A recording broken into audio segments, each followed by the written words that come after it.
इस वीडियो में हम पढ़ेंगे कक्षा 8 हिंदी पाठ्य पुस्तक वसंत भाग 3 से कबीर की साखियों का भावार्थ। सबसे पहले साखी शब्द का अर्थ समझते हैं। साखी शब्द साक्षी से बना है, जिसका अर्थ है साक्षात ज्ञान। कबीर जी ने जो अपनी आंखों से देखा और अनुभव किया, ये साखियां उसी ज्ञान और अनुभव का प्रमाण हैं। इसलिए इन दोहों को साखी कहा जाता है। ये हमें जीवन की सीख देती हैं। पहला दोहा है, जाति न पूछो साधु की, पूछ लीजिए ज्ञान, मोल करो तरवार का, पड़ा रहन दो म्यान। इन पंक्तियों में साधु का अर्थ है साधु या सज्जन पुरुष, ज्ञान का अर्थ है जानकारी, मोल का अर्थ है खरीदना, तरवार का अर्थ है तलवार, रहन का अर्थ है रहने और म्यान का अर्थ है जिसमें तलवार रखी जाती है, अर्थात तलवार रखने का केस या कवर जिसके अंदर तलवार को सुरक्षित रखा जाता है। इस दोहे में कबीर कहते हैं कि हमें साधु या सज्जन पुरुष की जाति पर ध्यान नहीं देना चाहिए, बल्कि उसका ज्ञान देखना चाहिए, अर्थात मनुष्य का उसकी जाति के आधार पर नहीं, बल्कि उसके गुणों के आधार पर सम्मान करना चाहिए। जिस प्रकार जब हम तलवार खरीदने जाते हैं तो उसकी कीमत म्यान देखकर नहीं लगाते, बल्कि उसकी धार को देखकर लगाते हैं। तलवार खरीदते समय उसकी धार महत्वपूर्ण होती है, ना कि उसका बाहरी रंग रूप। उसी प्रकार साधु का ज्ञान महत्वपूर्ण है, ना कि उसकी जाति। अगला दोहा है, आवत गारी एक है, उल्टत होई अनेक, कहे कबीर नहीं उल्टिए, वही एक की एक। इन पंक्तियों में आवत का अर्थ है आते हुए, गारी का अर्थ है गाली या कोई अप्रिय बात, उल्टत का अर्थ है पलट कर, होई का अर्थ है होती और अनेक का अर्थ है बहुत सारी। इन पंक्तियों में कबीर कहते हैं कि अगर कोई व्यक्ति आपसे लड़ाई करता है और गाली देता है तो उस समय धैर्य और संयम से काम लीजिए। पलटकर उसका जवाब कभी भी मत दीजिए, क्योंकि जब कोई हमें अपशब्द कहता है या गाली देता है तब वह एक होती है, पर जब हम पलटकर उसे भी गाली देते हैं तो एक गाली अनेक गालियों में बदल जाती है और एक बड़ी बहस का रूप ले लेती है।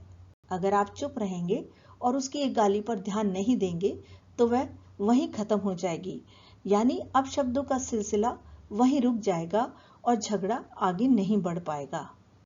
अगला दोहा है, माला तो कर में फिरे, जीभी फिरे मुख माही, मनवा तो दहु दिसी फिरे, यह तो सिमरन नाही।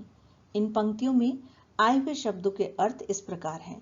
कर का अर्थ होता है हाथ, फिरे का अर्थ है घूमना, जीभी का अर्थ है जीभ, मुख का अर्थ है मुंह, माही का अर्थ है में, मनवा का अर्थ है मन, दहु का अर्थ होता है दसों, दिशि का अर्थ है दिशा तथा सिमरन का अर्थ है स्मरण।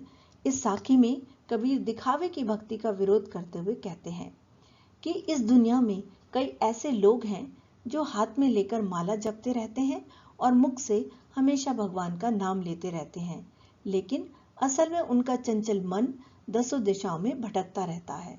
इस प्रकार वे दिखावे की भक्ति करते हैं। इसे सच्ची भक्ति नहीं कहा जा सकता। भक्ति करना तभी सार्थक होता है जब आप अपने मन पर काबू पा लें और शांत व सच्चे मन से भक्ति करें। सच्ची भक्ति के लिए किसी भी दिखावे या आडंबर की आवश्यकता नहीं, बल्कि एकाग्रता आवश्यक है। अगली साखी देखते हैं, कबीर घास न निंदिए, जो पांव तली होए, उड़ी पड़े जब आंखी में, खरी दुहेली होए। इन पंक्तियों में आए हुए शब्दों का अर्थ इस प्रकार है। निंदिए का अर्थ है निंदा करना, पांव का अर्थ है पांव, तली का अर्थ है नीचे, आंखी का अर्थ है आंख, खरी का अर्थ है कठिन तथा दुहेली का अर्थ है दुख देने वाली। इन पंक्तियों में कबीर हमें छोटी से छोटी वस्तु का महत्व समझकर उसके सम्मान करने की सीख देते हैं। वे कहते हैं कि हमें कभी भी किसी को छोटा समझकर उसका निरादर नहीं करना चाहिए। पैरों के तले आने वाली घास को भी कम या महत्वहीन नहीं आंकना चाहिए, क्योंकि अगर एक छोटा सा घास का तिनका भी आंख में चला जाता है तो वह हमें बहुत कष्ट देता है। इसी प्रकार संसार की हर छोटी से छोटी वस्तु का भी अपना महत्व है, इसलिए हमें उनके महत्व को कम आंकने की बजाय उनका सम्मान करना चाहिए। जग में बैरी कोई नहीं, जो मन शीतल होए, या आपा को डारी दे, दया करे सब कोई। यहाँ जग का अर्थ है संसार, बैरी का अर्थ है शत्रु या दुश्मन, शीतल का अर्थ है शांत, आपा का अर्थ है अहंकार या घमंड और डारी का अर्थ है त्यागना। इन पंक्तियों में कबीर हमें अहंकार को त्यागने की सीख देते हैं, क्योंकि अहंकार के कारण ही लोग एक दूसरे के शत्रु बन जाते हैं। वे कहते हैं कि अगर आपका मन शांत है तो दुनिया में आपका कोई भी दुश्मन नहीं हो सकता, और मन को शांत करने के लिए हमें अहंकार को त्याग देना चाहिए। यदि आपके मन में कोई अहंकार की भावना नहीं है तो इस संसार में आपका कोई भी दुश्मन नहीं हो सकता। सब आपसे दया और प्रेम की भावना रखेंगे, इसलिए अपने अहंकार को त्याग देना चाहिए।